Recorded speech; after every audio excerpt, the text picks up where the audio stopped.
കോടതിയുടെ നിർണായക വിധി വരുന്നു. 2 പ്രതികളെ വെറുതെ വിട്ട് റദ്ദാക്കിയിരിക്കുന്നു. പ്രതികളുടെ അപ്പീൽ 12 പ്രതികളുടെ അപ്പീലാണ് ഇപ്പോൾ തള്ളിയിരിക്കുന്നത്. വിവരങ്ങൾ രാഗിൻ നൽകും. രാഗിൻ പറയൂ, 3 അപ്പീലുകൾ ഉണ്ടായിരുന്നു. ഏതിലേക്കാണ് കോടതിയുടെ തീരുമാനം വന്നിരിക്കുന്നത്?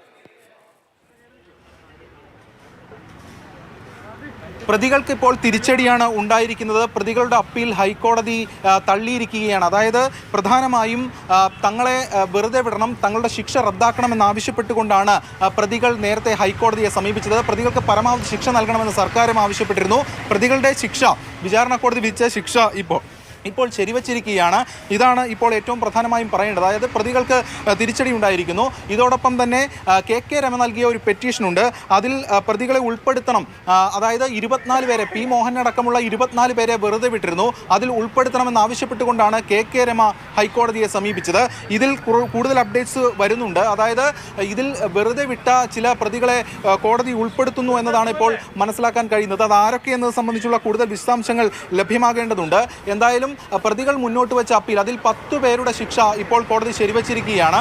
പി.കെ. കുഞ്ഞനന്ദൻ നേരത്തെ ഈ ശിക്ഷാ കാലയളവിൽ മരിച്ചുപോയിരുന്നു. 3 അപ്പീലുകളാണ് പ്രധാനമായും ഹൈക്കോടതിക്ക് മുന്നിലേക്ക് എത്തിയത്.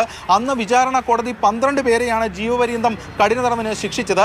ഈ 12 പേരെ ജീവപര്യന്തം കഠിന തടവിന് ശിക്ഷിച്ചപ്പോൾ അവരുടെ ശിക്ഷ റദ്ദാക്കണമെന്ന് ആവശ്യപ്പെട്ടുകൊണ്ടാണ് പ്രതികൾ ഹൈക്കോടതിയിലെത്തിയത്. എന്നാൽ പ്രതികൾക്ക് പരമാവധി ശിക്ഷ, അതായത് കൂടുതൽ ശിക്ഷ, ജീവപര്യത്തിനപ്പുറം ശിക്ഷ നൽകണമെന്നതായിരുന്നു സർക്കാരിൻ്റെ ആവശ്യം. ഇതോടൊപ്പം തന്നെ കെ രമ, ടി.പി.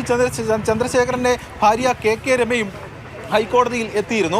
അതിൽ ഈ 24 പേരെ, പി മോഹനടക്കം വെറുതെ വിട്ട 24 പേരെ ശിക്ഷിക്കണം, അവരെ ഉൾപ്പെടുത്തണം എന്നതായിരുന്നു ആവശ്യം. അതിൽ ചില പ്രതികളെ ഉൾപ്പെടുത്തുന്നു എന്നതാണ് മനസ്സിലാക്കുന്നത്. എന്തായാലും പ്രതികളുടെ ശിക്ഷ ഇപ്പോൾ ഹൈക്കോടതി ശരിവച്ചിരിക്കുകയാണ്. അത് 10 പ്രതികളുടെ ശിക്ഷ ഇപ്പോൾ ശരിവച്ചു എന്നതാണ് വാർത്ത ലഭ്യമാകുന്നത്. എന്തായാലും വളരെ സുപ്രധാനമായൊരു കേസാണ്. വളരെ നിർണായകമായൊരു അപ്പീലിലാണ് ഇപ്പോൾ ഹൈക്കോടതി വിധി പറയുന്നത്. അതിലാണ് ഇപ്പോൾ ഏറ്റവും പ്രധാനമായും ഈ വിധി പ്രസ്താവം ഉണ്ടായിരിക്കുന്നത്. വളരെ സുപ്രധാനമായിട്ടുള്ള ഒരു വിധി പ്രസ്താവത്തിലേക്ക് കോടതി ഇപ്പോൾ കടക്കുന്നു. പ്രതികളുടെ ആവശ്യം കോടതി തള്ളുകയാണ്. ഈ 12 പ്രതികളിൽ കൊലയാളി സംഘത്തിൽ ഉൾപ്പെട്ടവരുണ്ട്. അതായത് MC അനൂപ്, കിർമാണി മനോജ്, കൂടാതെ കൊടി സുനി, ഒപ്പം മുഹമ്മദ് ഷാഫി, TK രാജീവൻ, അതോടൊപ്പം തന്നെ മറ്റ് 3 പ്രതികൾ. ഇങ്ങനെ 7 പേരാണ് കൊലയാളി സംഘത്തിൽ ഉണ്ടായിരുന്നത്. 3 പേർ CPM-മായി ബന്ധപ്പെട്ടവരായിരുന്നു. ഒന്ന് PK Kunhanandan, Panoor area committee അംഗമായിരുന്നു. അദ്ദേഹം ഈ ശിക്ഷാ കാലയളവിൽ മരിച്ചുപോയിരുന്നു. മറ്റൊന്ന് KC രാമചന്ദ്രൻ, കൂടാതെ ട്രൗസർ മനോജ്, കൂടാതെ 2 പ്രതികൾ കൂടി ഉണ്ടായിരുന്നു, PV റഫീഖ്, അതോടൊപ്പം ലെമ്പു പ്രദീപൻ. ഈ 12 പേരെയാണ് ശിക്ഷിച്ചത്. അതിൽ 11 പേർക്ക് ജീവപര്യന്തം കഠിന തടവ്, ഒരാൾക്ക് 3 വർഷം കഠിന തടവ്. ഇങ്ങനെയായിരുന്നു കീഴ്ക്കോടതി വിധി.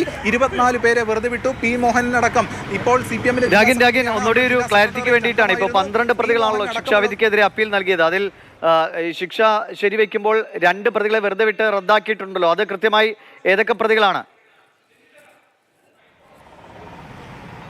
അത് സംബന്ധിച്ചുള്ള കൂടുതൽ അപ്ഡേറ്റ് ലഭ്യമാകുന്നുണ്ട്. എന്തായാലും പ്രതികളുടെ അപേക്ഷ കോടതി തള്ളിയിരിക്കുകയാണ്. അതായത് തങ്ങളെ ഒഴിവാക്കണമെന്ന് ആവശ്യപ്പെട്ടുകൊണ്ട് പ്രതികൾ നൽകിയിട്ടുള്ള അപേക്ഷ കോടതി തള്ളിയിരിക്കുന്നു എന്നതാണ് മനസ്സിലാക്കാൻ സാധിക്കുന്നത്. ഇതുമായി ബന്ധപ്പെട്ട വിധി പ്രസ്താവമാണ് ഉണ്ടായിരിക്കുന്നത്. അതായത് പ്രതികൾക്ക് ഇതിൽ തിരിച്ചടി നേരിട്ടിരിക്കുന്നു. ഇതോടൊപ്പം തന്നെ മറ്റ് ചില പ്രതികളെ കൂടി ഉൾപ്പെടുത്തുന്നു എന്നാണ് മനസ്സിലാക്കുന്നത്. അതിൻ്റെ പേരുവിവരങ്ങൾ ലഭ്യമാകേണ്ടതുണ്ട്. ഇത് സംബന്ധിച്ചുള്ള കൃത്യമായിട്ടുള്ള വിവരങ്ങൾ അപ്ഡേറ്റ് ആയി ഓരോന്ന് ലഭ്യമായിക്കൊണ്ടിരിക്കുകയാണ്. എന്തായാലും വളരെ സുപ്രധാനമായിട്ടുള്ളൊരു വിധി പ്രസ്താവത്തിലേക്ക് കോടതി കടന്നിരിക്കുന്നു എന്നതാണ് ഏറ്റവും പ്രധാനപ്പെട്ട കാര്യം. ഈ കെ രമ മുന്നോട്ട് വെച്ചിരിക്കുന്ന